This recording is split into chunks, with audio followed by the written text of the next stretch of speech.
মই ভাবো যে এইবাৰ বিৰোধী পক্ষত হিন্দু বিধায়ক নাথাকিবই, হয়তো জয়প্ৰকাশ দাস আৰু যদি অখিল গগৈ যদি জিকে বাদ দিওঁ তেতিয়াহ'লে বিৰোধীত হিন্দু বিধায়ক নাথাকিব।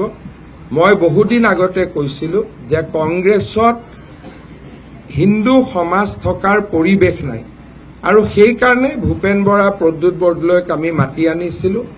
অনাগত দিনতো আমি কংগ্ৰেছত যিবিলাক ভাল অধ্যয়নপুষ্ট বা সামাজিকভাৱে সেৱা আগবঢ়োৱাব পৰা হিন্দু নেতৃত্ব আছে, তেওঁলোককো মই আহ্বান জনাম যে অসমৰ ভৱিষ্যতৰ ফালে লক্ষ্য কৰি অনাগত সময়ত সকলোৱে ভাৰতীয় জনতা পাৰ্টিৰ এই মহামঞ্চত একত্ৰিত হৈয়ে আমি জাতিটোক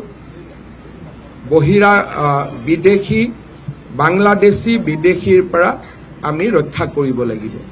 আৰু সেইকাৰণে আজিৰ দিনটোতো মই সকলোকে আহ্বান জনাম যে আপোনালোকে ভাৰতীয় জনতা পাৰ্টিৰ এই মহামঞ্চত মিলিত হওক, যাতে বাংলাদেশী মিয়াৰ আগ্ৰাসনৰ পৰা আমি জাতিটো ভাৰতীয় জনতা পাৰ্টিৰ এই মহামঞ্চত তলত ঐক্যবদ্ধ হৈ আমি বচাব পাৰোঁ।